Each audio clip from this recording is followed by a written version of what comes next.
This episode of April and Jay Have No Ideas is brought to you by the Misconnection section of Craigslist, because Match.com's application process requires too many personal details. Conversation about the NYC Marathon at Egg on 11/6. M for W, Egg, Williamsburg. If this was a fool's errand before, and it was, it has definitely entered uncharted realms of hopelessness now, but I feel compelled to keep trying all the same. The special nature of the encounter and what I perceived about you, the uncommon circumstances under which it all occurred, and the tender way in which you said goodbye as you departed after dining with your friend, and what I presume was her little tyke, are all sufficient, both individually and certainly collectively, to make me hope against hope. You were, and are, in any case, much too good-hearted to not at least respond to a message like this, and whether you felt the same way or not, if you ever saw it. And so I'll probably just continue posting it until you do, or until Craigslist issues a cease and desist, whichever comes first. Smiley emoticon. It was Monday morning, 11/6, around 10 or so, when I walked into Egg in Williamsburg, and you were there alone by the door reading the marathon section of the New York Times. I asked you where you'd found it, and you replied by telling me it was already there and giving it to me in one fell swoop. That was the first indication, however small, of your exceptionally kind and generous nature. It was then swiftly revealed in greater fullness in the course of our ensuing conversation by the manner in which you spoke, and the things you said. Simple, common phrases like, "Enjoy your breakfast," and "Take care, it was nice meeting you," assumed new layers of meaning and sincerity when you uttered them. You mentioned watching the marathon in Greenpoint and being incredibly moved by it, which further speaks to your generosity of spirit, too. Seldom, if ever, have I encountered someone whose graciousness is so unmistakable and pure. I live in Seattle and was only in New York to run the race. You, or anyone you know, who knows it is you of whom I speak, are unlikely to ever see this, and we're unlikely to ever speak or see each other again. But I would prefer to cling to the possibility of a different narrative unfolding, however remote and improbable. And stranger things have happened via the internet all the time. Is it really so absurd to hope for a little longer, at least, to be added to those wondrous annals of fortuitous occurrences? Posted 14 days ago. People assume that time is a strict progression of cause to effect, but actually, from a non-linear, non-subjective viewpoint, it's more like a big ball of wibbly-wobbly, timey-wimey stuff.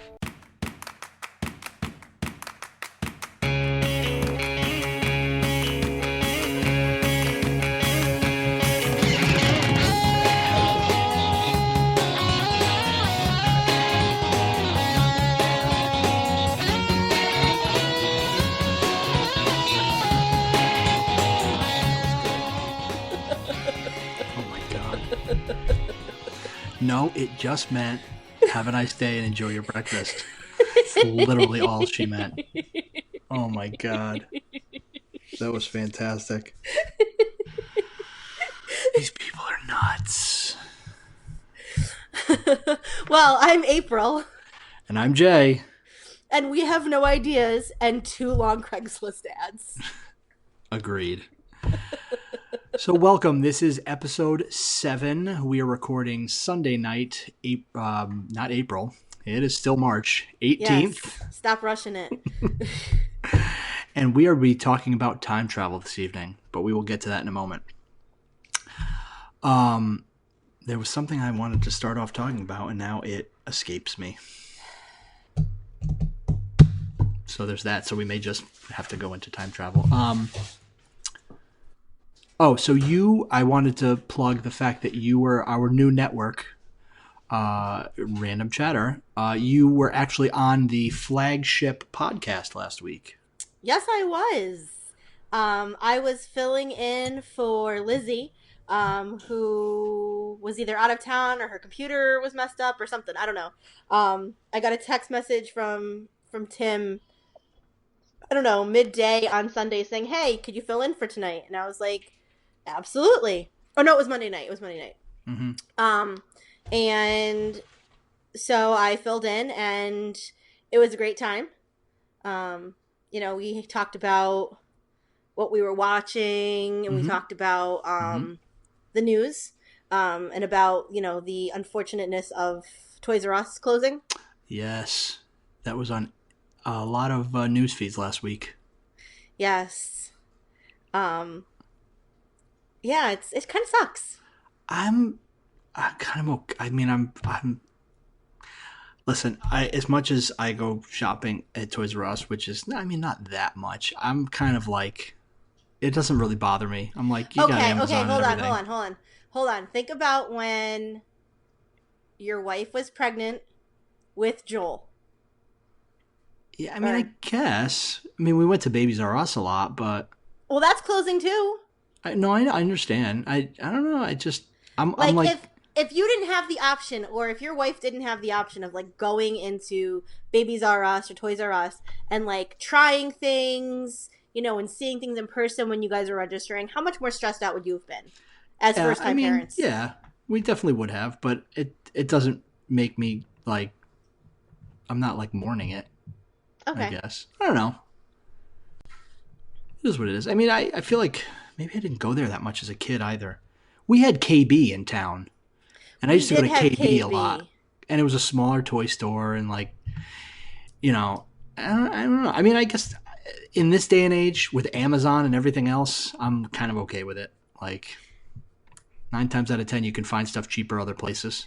This is true. So I'm kind of like, just another store going out of business, but the internet will fill the need. And it's funny that you say that you can get things cheaper because I went to Barnes and Noble on Saturday afternoon, and we were looking. There was a book I wanted to get, and so I go over to the section where they have the book, and it was like 10.99, Mm-hmm. and I was like, I pulled up because I had my Amazon account Mm-hmm. open to that book because I'd been looking for it, and I was like, I can get it for $5 cheaper on Amazon with free shipping. Seriously.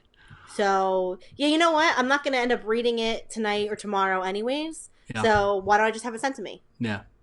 Well, and like, for example, I'll give you an example. I was online last week and I got I saw a news article that, so Nerf makes these new Nerf guns called Rival. They're like for older kids.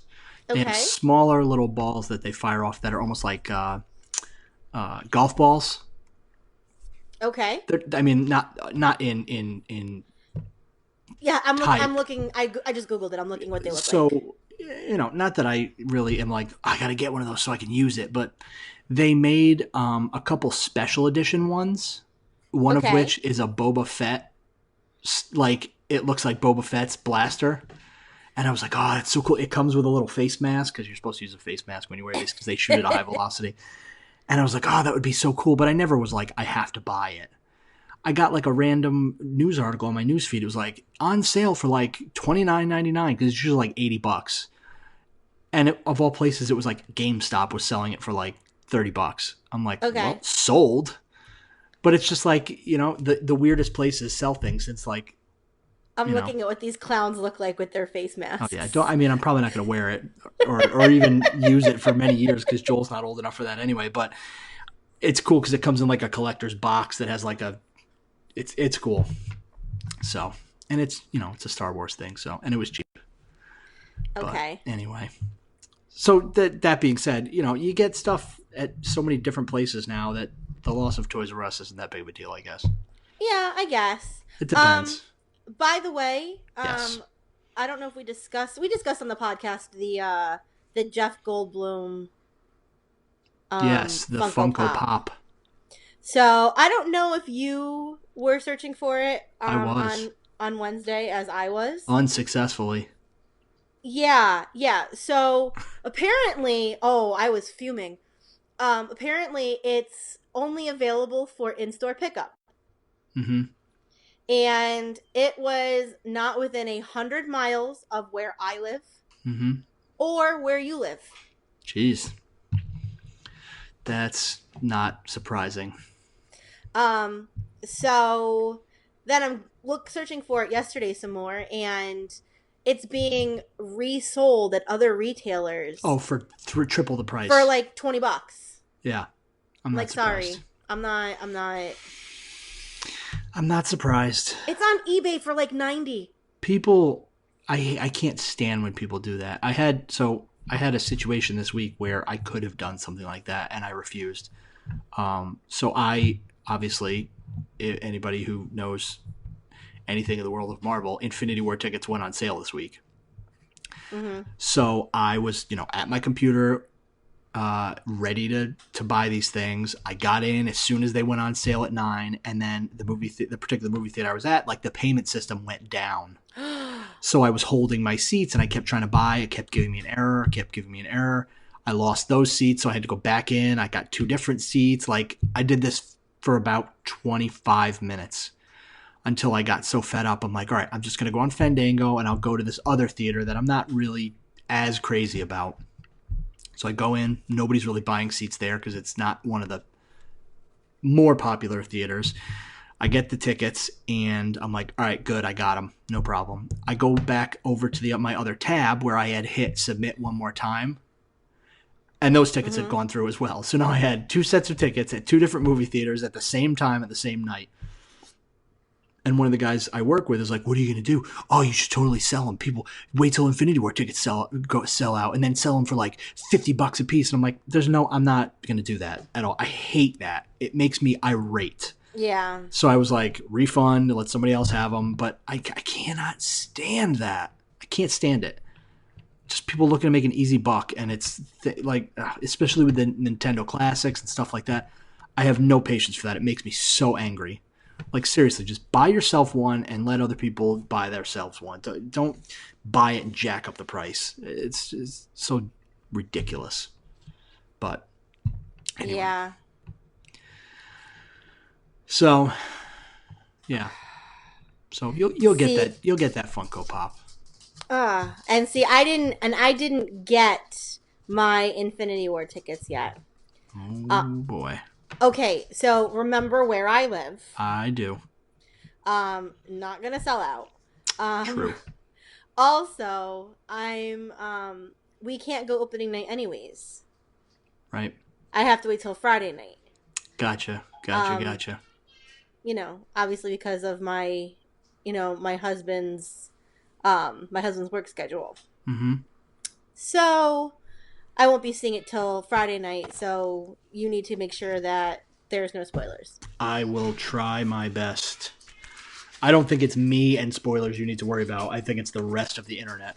Oh, I'll stay off of I'll stay away from, like, I'll do a Tumblr moratorium for 24 hours. Yeah. Because that's where I get most, and I'll stay off Twitter. Like, it's not that hard. Yeah, it's not that big of a deal, but all right, so let's get right into it because I got a lot to cover. Okay. Time travel.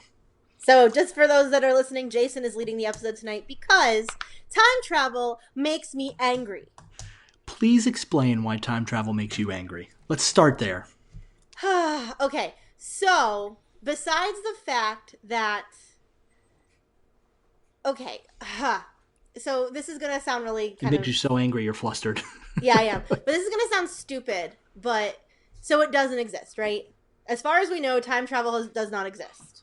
Wow. If time travel ever exists, it already exists. Right.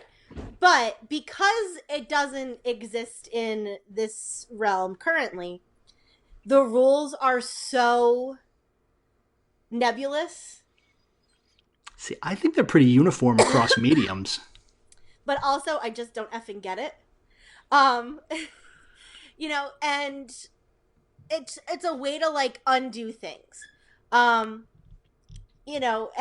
Of course. I mean, I don't know. When we get into certain things, I'm sure I'll be able to explain it a little bit more articulately. But also, I just want to go back. I just want to go for 1 second. Because did you see Agents of S.H.I.E.L.D.'s 100th episode? I did. So I think we're far enough out now. So spoiler alert. When Coulson was seeing Mike, and having the vision. Oh, telling him that all the seasons of S.H.I.E.L.D. up to this point were just his dream while he was still in the machine. Yes. I was getting mad that they were gonna run with that. I'm like, no, not in no his way. It wasn't when he was in the machine. It was when he had been stabbed by Loki. Oh, he didn't even get to the machine. He was on the table. He was on the table, right. There was no machine. There was no machine. They were just operating on him. Everything and every Oh my time. God, that would have made me so angry. So that was EJ's response. He's like, if they do that, I'm going to be so pissed, I'm going to stop watching it. My response was, how cool would that have been? It would be a total mind screw. And also, they could bring back so many characters. They could, however, I'll tell you how I knew it wasn't going to happen. Because they were so careful to link Civil War and to link Winter Soldier in. Like, there's no way he could have made up those things in his mind. They were happening. I know. So, it would have been cool, and that would have been a way to bring Coulson back into the MCU, too. Yeah. But, it is what it is. Yeah, that was pretty crazy. That was good. It was good writing. In a season that's been lackluster. Very much so. Even this week's episode, I found to be a bit lackluster. I haven't watched this week's episode because I wasn't home on Friday night. Yeah. But I mean, and we can even kind of start with Agents of S.H.I.E.L.D. since I brought it up and their time travel nonsense. Yeah, I mean, yeah, I guess that's They've had this whole season has been about time travel. It was about time travel, correct? And it's. I haven't loved this season. Mm-hmm. I obviously haven't been focused on the time travel aspect of things. But at the same time, I don't like I like with this. I don't like it because we're going into this dystopian future that's already pretty much set in stone. If you look at what happened to Yo-Yo,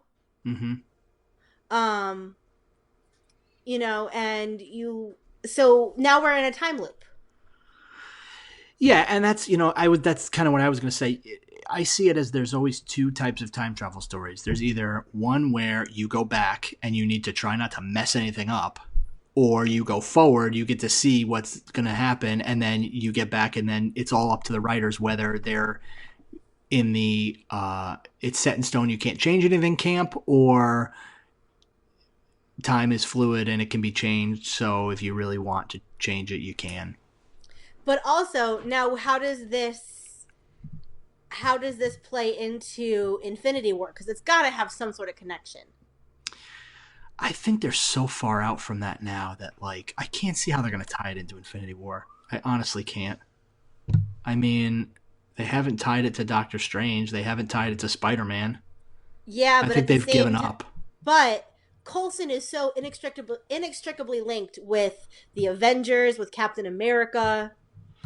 I don't know. I think it would be great to see Coulson in Infinity War at some point or somehow, but I don't know. I think they're done tying them together. I don't think you'll see a big link, honestly. Okay. Or if it is, it'll be some corny like mention of, hey, did you hear what's going on in Wakanda? Like, it's okay. I don't know. The show is losing me rapidly. I mean, it's unfortunate, but I can't see it going more than 2 or 3 more seasons, honestly. Okay. But I could be wrong. It could get really good. Well, see, here's the thing. It was supposed to be canceled. Mm-hmm. And because it's, because it's a Disney property and they tried to cancel it, ABC tried to cancel it, and Disney said, no, we'll take the loss on this one, but no. Marvel does not cancel anything. Okay. It's true. I think. I don't know. Yeah, so I mean, that's a good one. So, I mean, my list for television shows is a bit shorter. Okay. Obviously, the big one for you and I together that we can agree on is Doctor Who. Okay. And I think the reason why... you can tell me, I think the reason why you get behind it so much is that there usually aren't many implications from the time traveling aspect of it. Right. Like, they change shit all the time. And then they're in a way, I love everything about that show, but there's one thing that's like kind of corny, that it's like, oh, this is a set event. We can't change this. Like, randomly, there's like set events. Right, And there's right. never any rhyme or reason to what the set event is. Well, I mean, and that's and there was a consequence to changing a set event. Mm-hmm. Which You one? know, when who was it? Was it Tennant? Yeah, it was Tennant because it was with Donna. So when Ten and Donna saved the family Oh, from Pompeii. from And Pompeii, that's why Capaldi, that's why the doctor looked like Capaldi, because yes, it was a reminder of of something he did that he wasn't supposed to do. I think it was also a reminder of, to be kind, because that was his whole thing. He was angry. Oh, that's right. Like, He was going down a dark path too. Capaldi was 12 was a very angry doctor to begin with. Right. And so that face was a reminder of the 'Cause- fact that he could be a kind person, and, Right. he has good in him. Right, because as Matt Smith was leaving, he was feeling defeated. Right. Okay. But yeah, I mean, I think the reason that I don't mind, but obviously I love Doctor Who, but I think the reason that I'm okay with the time travel aspect in that, and it doesn't upset me, is because the premise behind Doctor Who has always kind of been more of an educational, Fun. family-oriented Fun show. for the whole family. So when they're going back to these historical events, they're there, they might help a little bit, but it's nothing that's going to change it.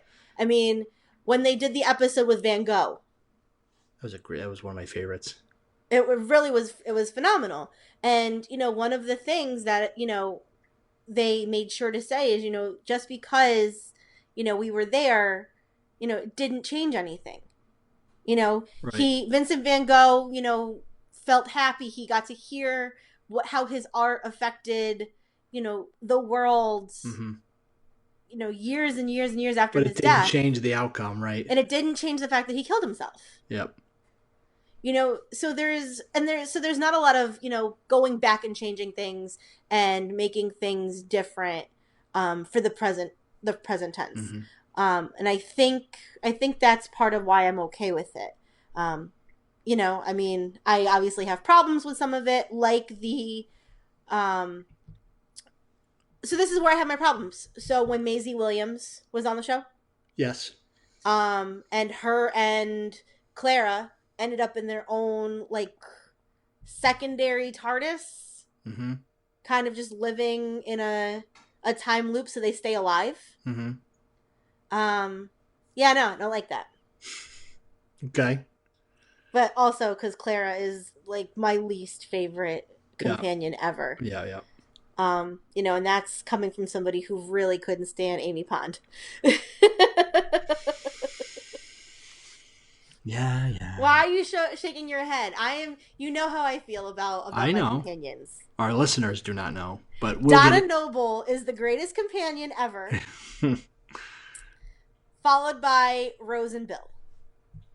Yeah. What about what's the heck's her name? Martha? Yeah, she was good. She was good. I didn't hate her. I think Martha got a lot of hate for no reason. Yeah. She was Martha short. was She was short-lived too. She was a good, but they did go back to her.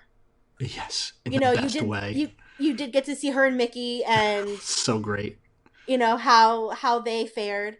And Captain Jack, was a great ancillary character as well, who, I wish they would bring back for Jodie. Just one more time. Oh my God, yeah. Just a couple episodes between those two would be fantastic. I'd love to see him hit on her, on all of her companions. Yeah. So we will go from, I'll do polar opposites. So Okay. That's a time travel show that you love. Yes. Let's talk about a time travel. I don't want to say you hate the show, but let's talk about an instance of time travel that you cannot stand. Okay. And that's The Flash. Okay. Everything is Barry's fault, and if he hadn't just gone back in time, everything would be better. Now, here's the thing. Because I'm still not caught up, because I just haven't gotten a chance to sit down and watch 7 episodes in a row. But... Well, there's nothing going on about time travel now. There's not. However, I'm going to insert time travel in how it could have made things better. So he knew at the mid-season finale that what's his face, the guy who he knew, what's his name, Jay, the guy in the wheelchair The with the Thinker. wife, the Thinker. So he shows up. Spoiler alert: the Thinker's body is in his apartment. Right? Oh yeah. Well, and that's the thing. Because of what he did originally, he vowed to never time travel again. Okay, but you know what? Why couldn't he have traveled back in time far enough to where right before he met the Thinker, he already knows what's going on. He already knows that this guy's bad news, and just stay away from him. I mean, I got nothing for you. And also, he would know how to solve Crisis on Earth X. It's true. Time travel could save everything, but he vowed to never do it again. Okay, well, so that's one where, you know what, if you're going to introduce time travel, you got to use it when you need to. But you know, it also bothers me with the Flash, because when they use it, it's kind of arbitrary. Well, it's for selfish reasons. The first time he traveled through time was accidental. Right, because he was running too fast. You know, but then he was like, oh, I have to save Iris. So he kept traveling through time to try and figure out how to save her, only to find out that he was fighting himself. Which is a whole other thing. Yeah. It's just, it creates too many paradoxes. I mean, that's always a very real scenario or problem with these things, which is why you definitely need good writing. Time travel and bad writing do not mix. I will say that. I don't necessarily have an instance of that right now, but I'm saying you need to be very careful, because you need to keep track of all your plot points and stuff. And I think sometimes they lose the thread with that. Right. Another one I know that you and I both indulge in is Legends. Okay. I think that's an example of time travel done well, because I think it's not a spoof on time travel, but they kind of mock the nature of it, saying like, oh, we changed things and now we messed everything up and now we got to go back and fix these things. And like, it's just kind of a lighthearted, method of approaching it, I think. Okay. To like take, to go at it a little more literally. Yeah. I mean, I'm not going to say they do it well, because the writing on that show, I feel like that's the show that they're just like, oh no, we need to come up with something. That's DC's Bill and Ted, basically. Okay. Oh man, it's Beethoven. What's up, dude? Like, yeah, that's the equivalent of Legends. So I mean, I do see some kind of bad writing with that show. I think the characters are pretty good. I think some of the things they do are nonsense. I also like that Arthur Darvill is on the show. True. As a time traveler. So I like to think that what does he get? What are they? He's not a time. Is it a Time Lord? Time Master. I think. Time Master. Fantastic. So I do appreciate, and he wears a trench coat. So I do kind of appreciate his nod to Doctor Who, whether it's... He does. I think that's comic book related, but either way, it's coincidental. But at the same time, if you look at some of the things, okay, so we've got Damien Dark. He's back in power. Oh, so God. What a poor why choice. don't you just... And you know where he came back to life. Why don't you go back in time again and fix that anomaly by... I can tell you why. Okay. Because the rule on that show is you can't go anywhere you've already been. Okay. And they've said that. That's why That's why what's her name can't save her sister No, because no, she can't go back and save her sister because there are other implications. oh well, yeah, I mean, but their rule is you can't go anywhere you've already been.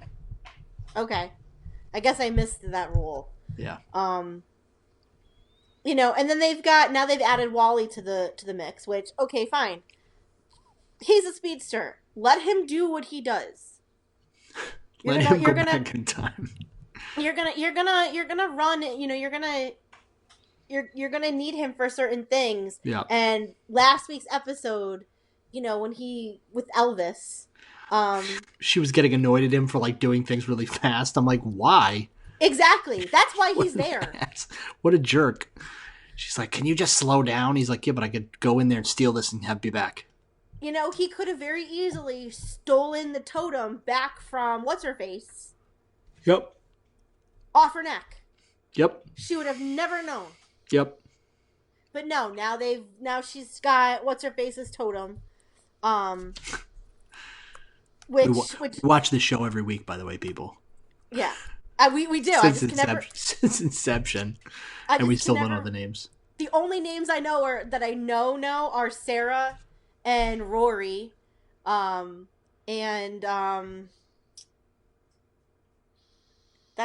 all I know. That's all I can think about, like, that I know. Because then you got the other guy with the Ray. I do know Ray's name sometimes. Sometimes 50-50. Yeah, but I mean, we have been watching the show since the beginning. Sometimes my memory fails me, especially on a long day like today. But we're getting towards the end of the season. Mm-hmm.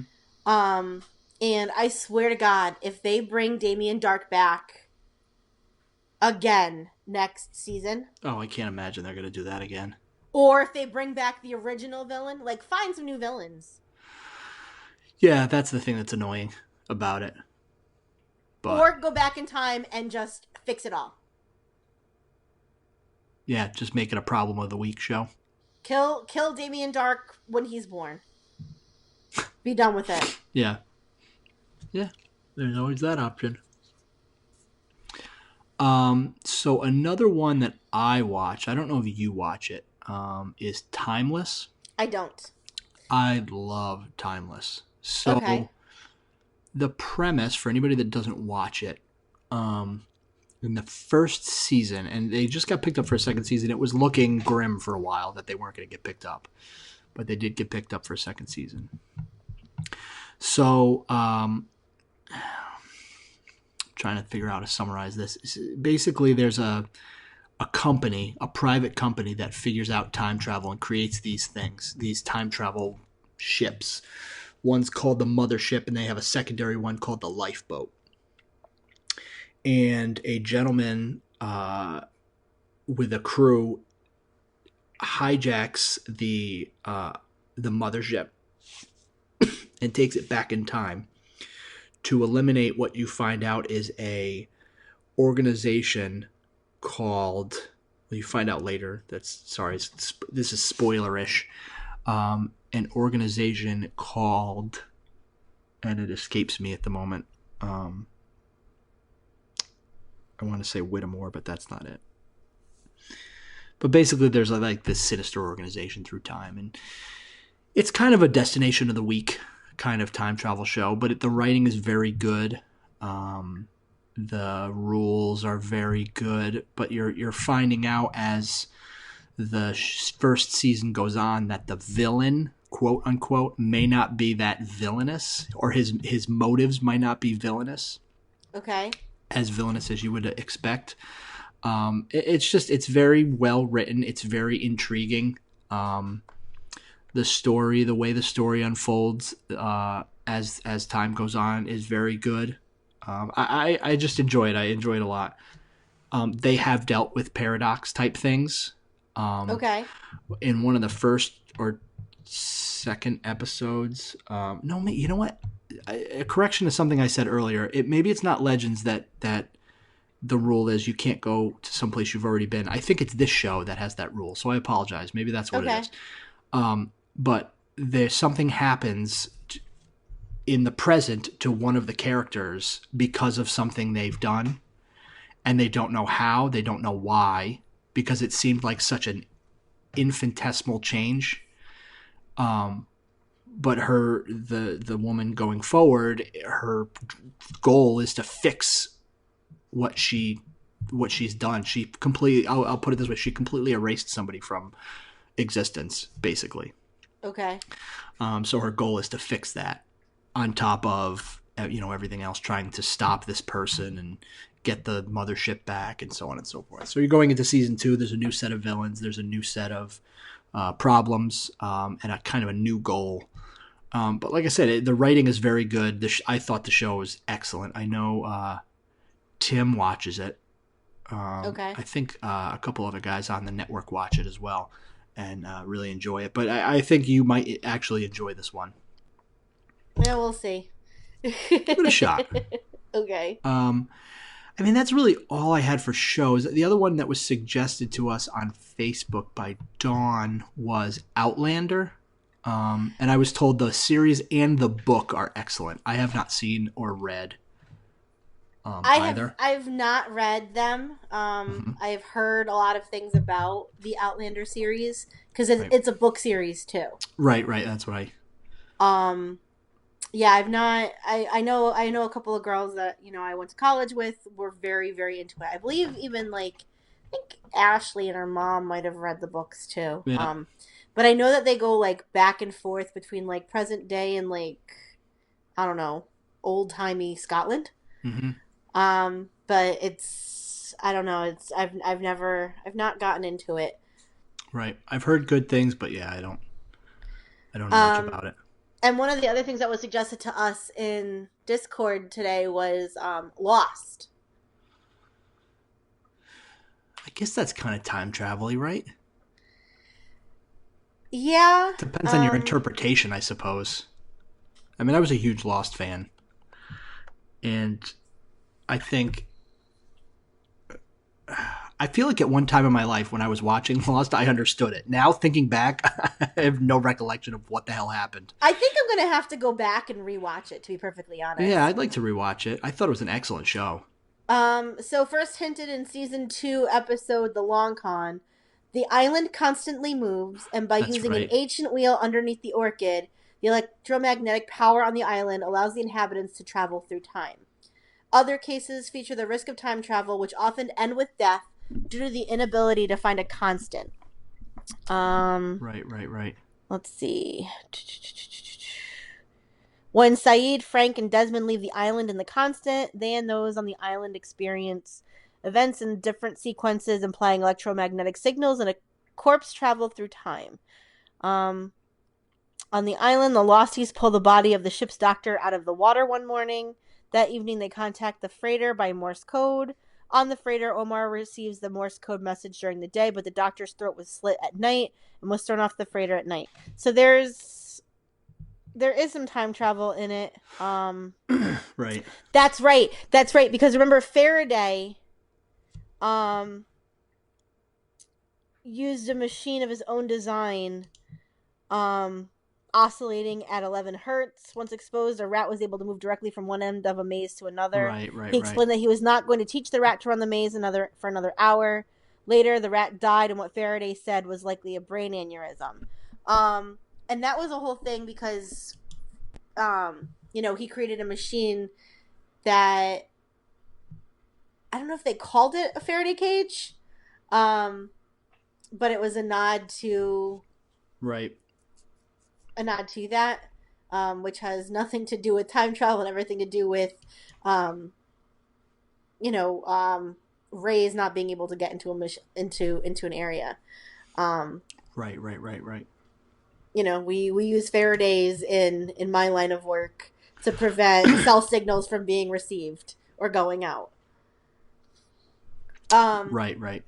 So I mean, there is some time travel, and I think that's part of the problem with Lost. Was there were a lot of issues with Lost. It was a good show, but at the same time, we don't know we don't know if they were traveling through time. We don't know if they were dead when they got on the island. We don't know. We don't know a whole Yeah, lot. right. There's a lot of variables there, but so yeah, so that's one, and that was that Mike that Yeah. mentioned Lost. So there you go, Mike. Let us let me know if we missed anything on Twitter and Discord.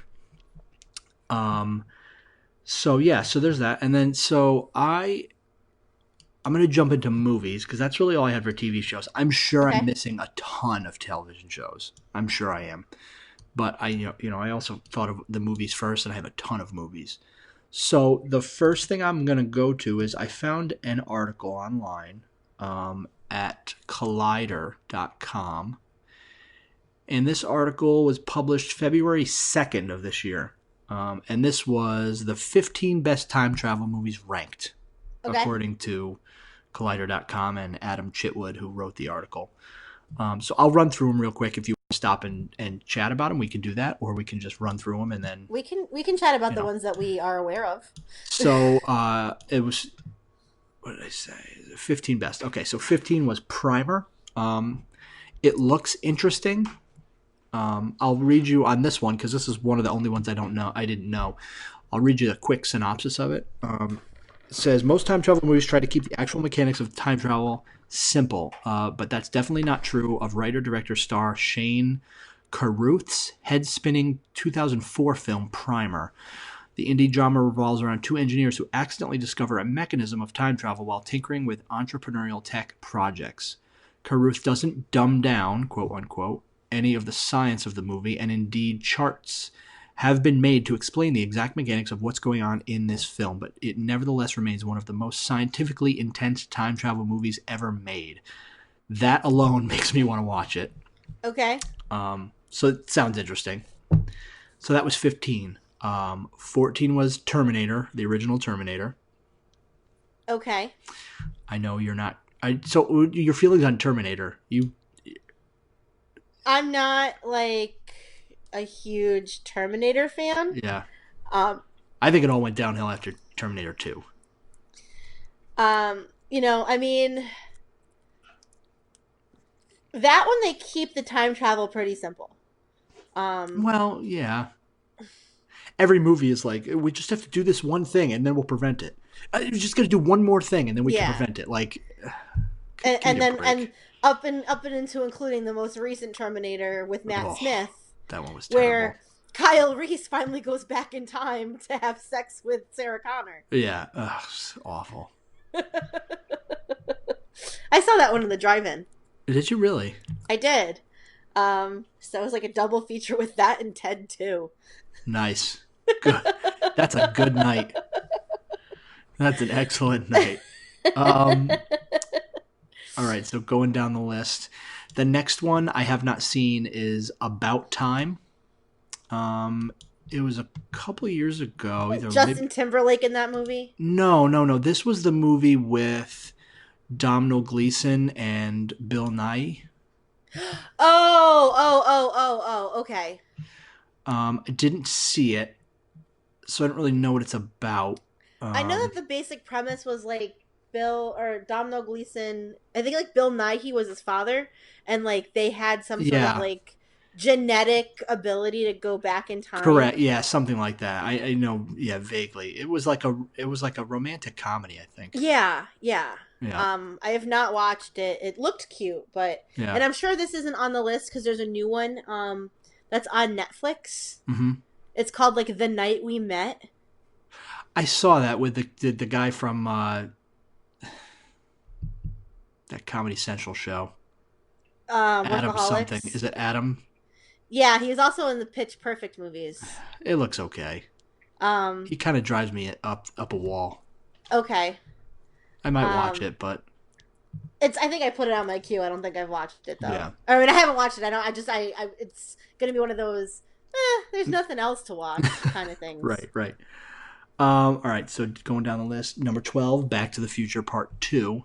I would put that much higher, but okay. That's probably my favorite time travel movie series. Okay, And and I will give you that. I do love Back to the Future Part 1 and 2. I do I not like Part 3. I am one of the few that love Part 3 just as much. I thought it was fantastic. And I remember coming out of the theater after Part 2 as a little girl with my grandfather and going, they're going to make another one and we have to wait for how long? Because it And was then being so disappointed with it when I yeah, finally did see it. I liked it, but number 11 is Idiocracy. Wasn't a big fan. I have not seen it. I thought it was okay. And I had no idea that had to do with time travel. Yeah, it was all right. It was kind of I thought it was kind of stupid. It was a Mike Judge, and I usually like everything Mike Judge does. I love Silicon Valley. I loved Beavis and Butthead. Is King of the Hill. Idiocracy the one with one of the Wilson brothers? Yes, Luke Wilson's in Okay. it. Or not Luke Wilson, the other one. Owen? Owen Wilson. Owen? No, it was Luke. I'm sorry. It was Luke Wilson. One of those nice Wilson boys. I don't know. One of those nice Wilson boys. Number 10 is Looper. Again, I would have put this one higher. I thought this movie was fantastic. So I only saw like the first 25 minutes of Looper. Oh my god, it was such a great movie. I think they did a great job. Once you can get past the slight CGI on Joseph Gordon-Levitt. on Joseph Gordon-Levitt's face to make him look more like Bruce Willis, fantastic movie. Okay. To the point where I won't even talk about the plot, because even though we're so far out from it, because if you haven't seen it, you need to see it. It's a fantastic plot. Okay. I thought it was amazing. Number 9 is Prisoner of Azkaban. Okay, and we can talk about this one for a second because Widely considered a time travel movie. I was not aware of this. it is because Hermione is such an overachiever that she's taking way too many classes. Mm-hmm. And so she gets special permission to use a time turner Mm-hmm. to allow her to attend multiple classes at the same time. At the same time. And they do use the time turner to go back and save Sirius Black and Buckbeak. Do they? They do. Harry, That's Ron, right. Harry and Hermione go back because Ron is in the hospital. That's right. And they're the rules are very much laid out. Yep. We can't see each other. Like, we can't see ourselves because it'll make us crazy. They hide from themselves and stuff. That's true. I totally forgot about that whole section. It doesn't create any kind of paradox. And that's why I'm okay with it. Mm-hmm. But at the same time, it's explained much better in the book than it is in the movie. Oh, of course, right. So the only thing that I do take issue is with Hermione being in like 3 places at once. Like, what happens to her? Are there now like 3 or 4 Hermiones running around? No, because it is linear.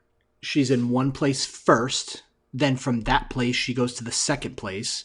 From that second place she goes to the third place. And then from that third place she goes to... Does that make sense? You know what I'm saying? But she's doing it all at the same time. That's the whole point. So she's in divination while she's also in arithmetic. So while she's also in this other class. Right. The first 2 are going to dissipate at the same time. So if she has class from 7 to 9, at 9 o'clock, those first 2 are going to dissipate at the same time, even though it was linear. But which Hermione, and this is the thing that bothers me. So which Hermione is the real Hermione? Which Hermione is the one with the time turner that's going to classes if she's going back in time and going to other classes at the same time? Yes, but technically in this scenario, all 3 of them are. Because there are 3 instances of her at the same exact time. Right. So which one's the real Hermione? Or are there 3 Hermiones? The third instance. I don't know. It makes sense to me.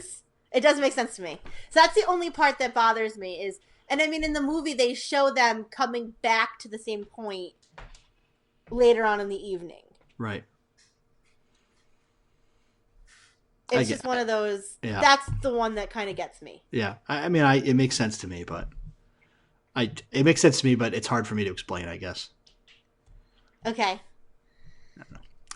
So that was number 9. Number 8 was the 2009 Star Trek. So the first of the J.J. Abrams reboots.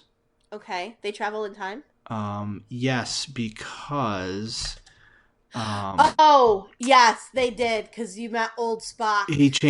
they exist in a new timeline, which they Yes. further play upon in the second movie, which is a parallel of the old Wrath of Khan. Wrath of Khan, where the two Kirk and Spock are swapped.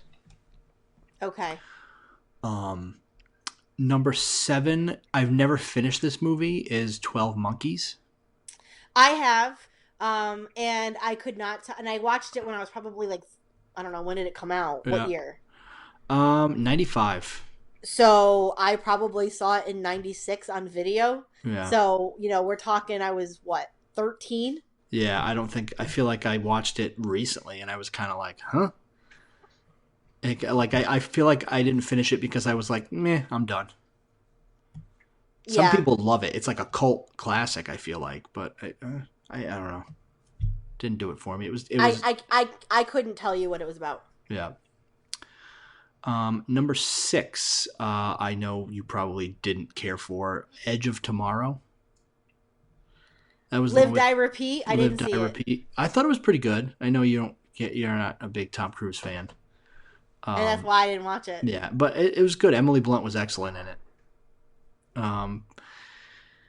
It was a little repetitive. It was the stuck in a loop premise, the Groundhog Day premise.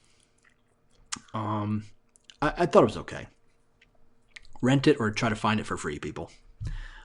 Number 5, Bill and Ted's Excellent Adventure. So I apologize about kind of comparing something to Bill and Ted because I like Bill and Ted. I think it's a funny movie. But you also like Legend, so it's not like you're right. necessarily knocking it. I think Bill and Ted was dumb, but it was done in such a way that was kind of smart if you think about it. Mm-hmm. Like, obviously we know now Keanu Reeves is an extremely intelligent person. Like, he's not an idiot. So, for him to act like a complete moron, it's kind of smart in its own way, I suppose. Yeah, but he's also immortal, so. Oh, well, he is immortal. But we could touch on that in another episode. But I liked it. You had good people in it, with George Carlin. I like the second one is even better, I think, with the slapstickiness to it. And they're making a third one. They've been talking about making a third one for years. Yeah, but I think it's like in production now. I think. Okay. I'm not exactly sure, but. So I will say I did see both Bill and Ted movies, but I don't have super recollection about them because I saw them as a kid and I never watched them again. Yeah. I just like the line here that the guy wrote in the article. It's a movie that probably shouldn't work, but totally does. Okay. So, number 4 is Planet of the Apes. The original? The original with Charlton Heston, which is a time travel movie. It's technically a time travel movie. The description they gave here, it's technically a time travel movie, even though audiences who laid eyes on the 1968 film didn't know it until the final jaw-dropping scene. Okay. When Charlton Heston, astronaut Taylor, hasn't simply stumbled upon a planet made of apes, he's traveled into the future Earth where apes have actually taken over the planet. Okay. Which we find out, we're watching that in the new series, which I enjoy the new series. I've only seen the first one. First one, the first one was good. I enjoyed it. I never got around to seeing the other two. Yeah, first one was good. Second one was okay. Third one I thought was fantastic, just because of the performances by all the motion capture artists, and not like the physical performances, but the emotional performances in it were really, really amazing. Okay, I thought it was really excellent. Number 3 is Terminator 2, Judgment Day. I'd agree. I think that should be high up on the list. I thought it was pretty good. Okay. First time I saw it, I had to be like, I wasn't 13 yet. I was like maybe somewhere 10, 11, maybe 12. And I had gotten teeth pulled or something.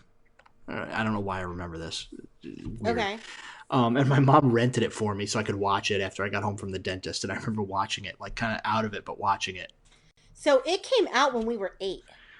Yeah, it was. I don't know what year it came out. I don't know. 91. If you have it in front of me. 91. So yeah, it's been around quite a while. I remember the first time I saw it, it was on. I want to say it was on like NBC. Really? On a Sunday night. Yep. Interesting. And well, here's the thing though. So it was severely edited. I don't remember how edited it was. I mean, probably a bit, but it was like their Sunday night movie, and we were getting the huge blizzard in like February when we were kids, where like school was closed for like a week. Yeah, I remember that. Strangely enough, I remember that. It's hard not to. I mean, our streets were. We must have gotten like, I don't know, 3 feet, because I remember school being canceled for almost probably a week. Quite a long time, right? Because it was kind of just like, oh, we don't have school again tomorrow, like. But I just remember like the blizzard had started on Sunday night, and they'd already canceled school for Monday, so I stayed up late watching it. Right. I had to probably be about 12 or 13, I would say, the first time I saw it. But one of my cousins was really obsessed with it. So like he had the VHS of the Terminator movies. Of course. When they first came out when we were kids. Yeah. And he and I are the same age. So I don't know how I ever got around. I mean, how I ever got out of seeing it until I was a teenager. But then here's a funny little thing. So there was this creep that lived in my dorm in college. And I believe I was already dating my husband at the time. And he was hitting on one of the girls. We were all downstairs, and he was hitting on this girl. And he was like, hey, you want to go back to my room? I've got Terminator 2 Judgment Day special edition on DVD. Ooh. Well, that would have got me in his bed. Like, and she was just kind of like, no thanks. We can watch it with the commentary on. And I'll never forget that because he was such a creep. Yeah, nice. But that was his selling point, Terminator 2 Judgment Day. Special edition. Yes, special edition. Nice. Number 2 is Groundhog Day. I agree with that. I agree with its placement on this list. What? How can you not like Groundhog Day? I turned it off. The very first time I watched it, I was a kid. Groundhog I turned it off. Day is genius. It's genius. Maybe I should go back as an adult and watch it. God, because you need I to was watch a child when I watched it for the first time.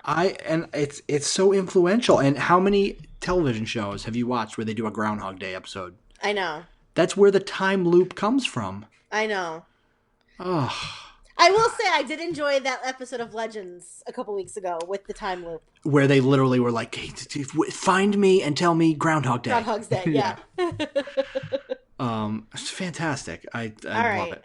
And then number 1 on their list is Back to the Future, which I agree with that. I agree with that. The last line of his article is, and yes, it's also a movie about trying not to bone your mom. Fair enough. If you're going to boil it down to simplest terms. We're going to just toss in some Oedipal complex right there. There you go. So that's their list. I'm going to go through my list real quick because we've been talking for quite a while. And I know there's some other stuff we want to talk about. Tonight. A little bit longer an episode. So, Looper, we talked about, Bill and Ted, Back to the Future, obviously, Days of Future Past, X-Men.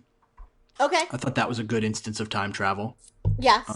Excellent story. They did a great job of adapting it for the screen. Pretty close to the original, minus a few characters for whatever reason, but it worked. Let's see. Some terrible ones. Men in Black 3. Terrible instance. Yeah. Time Cop with Jean-Claude Van Damme. I'm probably going to get myself in trouble for saying this. especially by the guys on this network. But one that I think is regarded as a great time travel movie that I've never seen is Time Bandits. I've never seen it either. I know I'm going to get in trouble for this. I apologize ahead of time, Tim, and Lou will probably. That's it. We're getting kicked off the network. But I need to watch it. I heard so it was made by Terry Gilliam, the same person who made 12 Monkeys. Okay. But back a while before that, I believe in the 80s. I only know anything about Time Bandits. Like, I only know the name even because it was in like Clerks or Mallrats or one of those. Jay and Silent Bob yell about how Time Bandits is an amazing movie. And that's what I hear, and I need to get on that. So I'm gonna watch that quickly. Please don't kill me, anybody. So a couple that I know that I haven't seen. About Time. I don't know what that one was. I think it was a romantic comedy. Are we in a time loop? Because we talked about it 10 minutes ago. Oh, is that the one we talked about? Yes, but Don Gleason and Phil Knight. Oh, yeah. You know what? I'll tell you why I said that, because I was thinking about a different one when I said that. The one I was thinking of that I didn't see was The Time Traveler's Wife. Okay. I didn't see that one either. Just on. Yeah. Like the other day. Yeah. Yes, Time Loop, sorry. So that's the one I was looking at that name, but saying that one. It's weird. Terminator, Groundhog Day. Another terrible one, The Butterfly Effect with Ashton Kutcher. Ugh, so bad. Oh, God, this time I woke up with no arms and legs. God, sorry. It's stupid. So bad. Planet of the Apes, Time Traveler's Wife, Prisoner of Azkaban, Army of Darkness. I love that one. Such a great time travel movie. I don't like those movies. What? You never saw Army of Darkness? I didn't say that. I said I don't like them. Oh. Ashy slashy. And the last one I had was The Lake House. Was that the time traveling mailbox one? Yeah. Was Keanu Reeves in that one? And Sandra Bullock. There was like a wormhole inside the mailbox. It was basically it was the Speed sequel that nobody wanted. Yeah. I feel like there was a joke on Family Guy. I feel like they made a joke where Keanu Reeves walks up to the mailbox and like unzips his pants and then it cuts away. Because there was like take what you will from that joke, but I don't know. So I haven't seen it, but I feel like I should. So that was my list. That was the list I made. I'm sure I forgot some. Okay. If we forgot something and you're listening to this, hit us up on Twitter. Tell us what we forgot. Hashtag April and Jay have no ideas. Yeah. So moving along, I watched. I like baking shows. Okay. Okay. Great British Baking Show is, my favorite, and I will just watch episodes over and over and over again. Gotcha. Something soothing about it. So this weekend I was visiting my best friend in Connecticut, and we watched this new baking show on Netflix called Nailed It. Oh, is this the one where they do terrible? Everything comes out terrible? Yes. Looks awesome. It's so bad. Like the things they make are bad, or the show as a whole is a terrible show? The show is terrible. Like it's a train wreck show about train wrecks? Yes. And we watched it Friday night. And who hosts it, by the way? Not that memorable of a host either. Nailed it. Nicole Byer. Okay. Anyway, she's like one of the like UCB people. No, all right, I'll take your word for it. It's so bad, and I was a little drunk on Friday night. And there was no amount of alcohol that would have made it better. We were laughing so hard we were crying at how terrible everything was. There was one guy who went by the name Good Time Mike. My friends call me Good Time Mike. And it was one of those things where I was like, nobody calls you that. I love when who people do that. and then there was this one lady who had like a quote unquote food truck or dessert truck. Yep. And so we found her dessert truck on Facebook, Okay. and her stuff was amateur hour. Like Ashley's brother came downstairs to talk to us for some reason on Like Friday dumpster night. fire.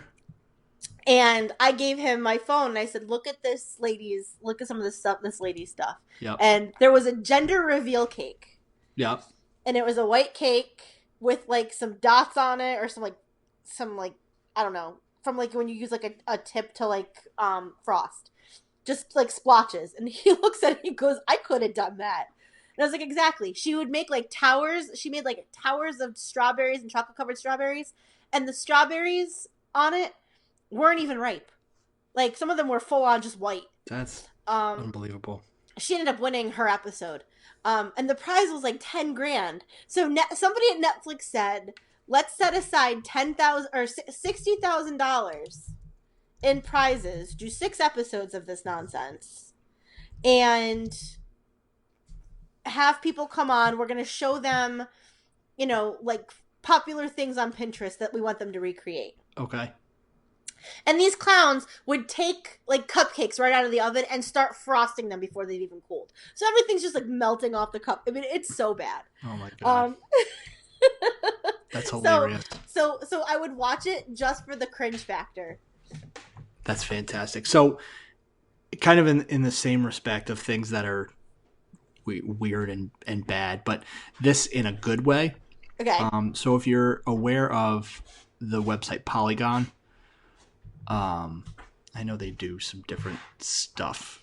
Okay. But anyway, it's I'm trying to think of what they do. I think they have gaming articles and stuff. Okay. For the most part.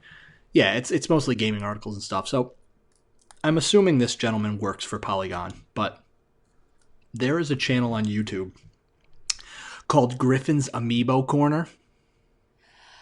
I meant to watch it because of that text message from Gordon. I wish you watched it with Ashley. So this guy, it's clear from the get-go that he's doing this purposefully. Like everything he does is purposeful. But he does these videos where he reviews amiibos. And if you don't know what an amiibo is, it's these little figures they make for Nintendo where if you scan them on the controller for different games, it gives you different content. So every episode he reviews these, and it's kind of him making fun of all these kids on YouTube that like review these random things, and like some of them are really weird. Okay. April, I was dying laughing. Gordon and I were sitting in his car the other day watching them, waiting for something, and we were like, I was in tears. I was laughing so hard.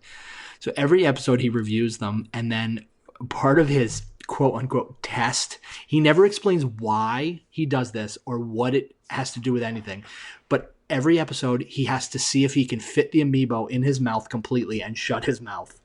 So every episode he shoves this entire thing in his mouth and then tries to get his lips closed. What? It's you say this, but you watch it, it is hysterical. It is clear that it's a weird video, but it's clear that it's purposefully that way. Okay. It's genius.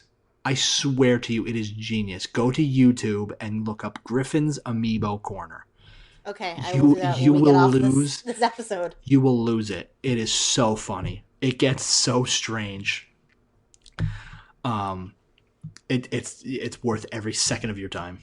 Okay. I think there's only like 12 episodes right now, but it's fantastic. You have to watch it. Okay. So, yeah. Anyway. All right. So, I was listening to a podcast on my way back from Connecticut, Mm-hmm. and they were reading some funny Amazon reviews. And they did this episode like 2 years ago. And that got me thinking about some of the funnier Amazon reviews that I have read. And so I'm gonna start. There's like 3 I'm gonna do. So the first one is the Hutzler 571 Banana Slicer. Just got real close to the microphone there for a minute. Well, I want to make sure that everyone can hear this nonsense. And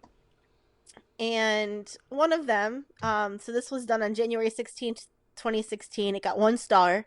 You realize if they couldn't hear you before, they missed everything you said during this entire podcast. I just want to point that out. I know that they can hear me, but I know that sometimes our sound is a little bit off. Our sound is fantastic. Okay, fine. So, not great for cereal. I can't believe this slicer is listed as great for cereal. I tried slicing Cheerios, Trix, Corn Flakes, and Chex, and each ended up crumbily smashed, not neatly sliced. What's worse, this thing is nigh useless on cream of wheat. So let's play a quick game. This is how I think this is how this segment should go if it's a reoccurring segment. Let's play real or fake. So is this person serious or are they trying to be funny? I think they're trying to be funny. I think they're dead serious. I think this person is incompetent. Okay, how about this one? Angle is wrong. 2 stars. I tried the banana slicer and found it unacceptable. As shown in the picture, the slicer is curved from left to right. All of my bananas are bent the other way. Okay, that's obviously somebody saying that on purpose. Okay. Good one, though. I like that. All right, so I'm going to move on to a different one. Because this is, these next 2 are my 2 favorite Amazon reviews ever. Okay. So this is from December 8th, 2013. And it's 5 stars. And it's A Mother's Struggle. Okay. It's a customer review for Kleenex Everyday Facial Tissues, 85 count. Okay, you have me intrigued. Please continue. I want to start this off by thanking Kleenex for selling these in 36 packs. I've put it on subscription, and if they want to start selling a 72 pack, sign me up. I have 3 reasons for needing this much Kleenex, and their names are Liam, Samuel, and Hank. Okay. This is how it goes in this house. First the Kleenex disappears, then the toilet paper, then they go for the fabrics. And you don't want it to get to there unless you're ready to invest in a 5-gallon drum of Febreze. This used to be a good Christian home, but it's not about moral judgment anymore. I'm way beyond that. I'm in survival mode. If I don't supply absorbent paper products, I'm going to find my dish towels hidden in the basement stiff as aluminum. The other day, I almost cut my hand on a sock. I'm so sorry to speak so frankly, but with 3 teenage boys, a woman has got to be practical. The funny part is they think they're being sneaky with their 45-minute showers and sudden need for privacy, as if I'm going to walk in on them journaling. They journaling? Yes. Okay. Sorry, I've read this one a million times and it still cracks me up. They slink around the house like unfixed cats while I try to announce my location at all times. No one needs to ask me to knock anymore. I knock on the walls. I practically wear a cowbell. I'm not looking to catch anyone by surprise, believe me. I'm just trying to get through this. The other day, my husband was watching me unload the groceries, and he asks me all sweet, listen light, honey, what are you doing with all that Kleenex? I about knocked him off his chair. I mean, first I'll say, I guess I was a bit naive when you started reading this because I assumed she had small kids who were wiping their noses on the fabrics. It wasn't until you got a little farther in that I realized what was actually going on. Yeah, that is horrendous. Can I also throw in there what were her 3 sons' names? Liam, Samuel, and Hank. Yes. They got kind of lazy with that last one, don't you think? Maybe it's Henry and he goes by Hank. I mean, either way, it's these 2 relatively nice names and then Hank. Okay. Yeah, that is more information than you should share on the internet, lady. Oh my God. And then the last one is the sugar-free gummy bears by Haribo. Okay. 1 pound bag. Okay. And this is from February 7th, 2017. It is a 5-star review. Though I was in a cool climate-controlled room, a salty sweat broke out. That is the title of his review. Okay. I didn't feel the need to plan my weekend around 5 small gummy bears. But if you fail to plan, you plan to fail. It began with a noticeable change in the viscosity of my saliva. Within minutes of consumption, my mouth had filled a thick, foamy slime. Though I was in a cool, climate-controlled room, a salty sweat broke out, and I felt my heartbeat quicken as my body threw itself into fight or flight.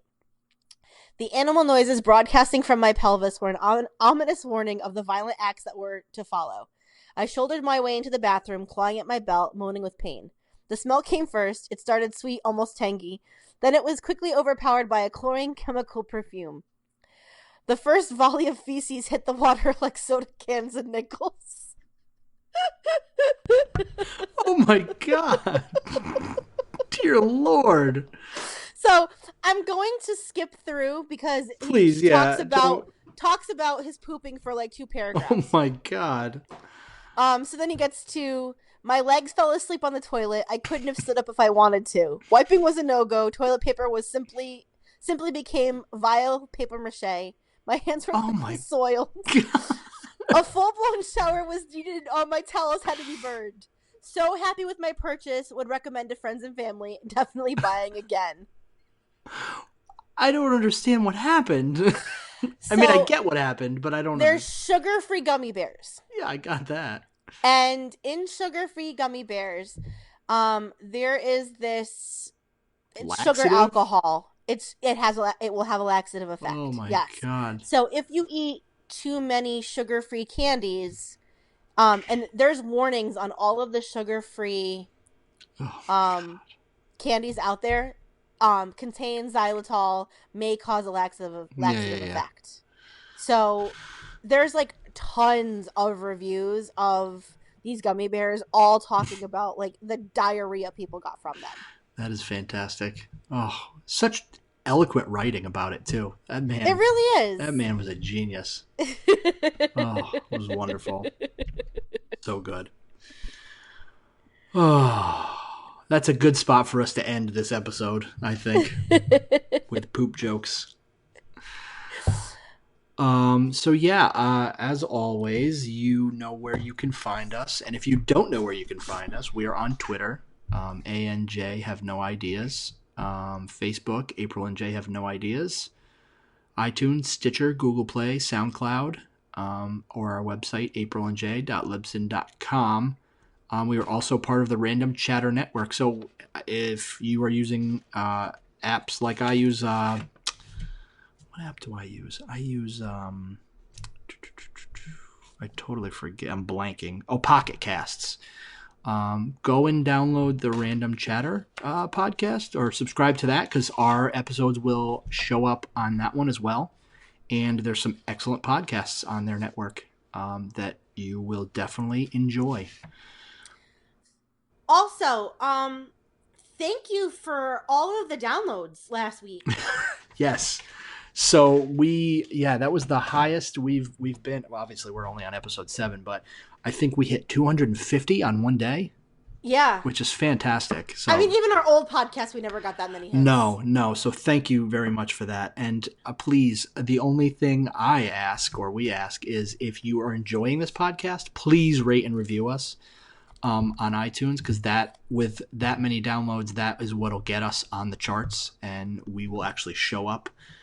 So more people can find us and more people can enjoy us. And we can keep making these things and make them better. And like I said, the feedback is good too. What do you like is what's good about us? What's bad about the podcast? I mean, sorry for all the poop jokes. Whatever. I'm not saying it has to be a good review. If you don't like it, please, tell us why.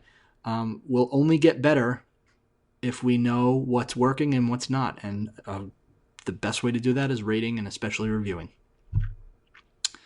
So that was a mouthful. Yeah, it was, but. So that is all for this week. Next week we're going to try a new segment.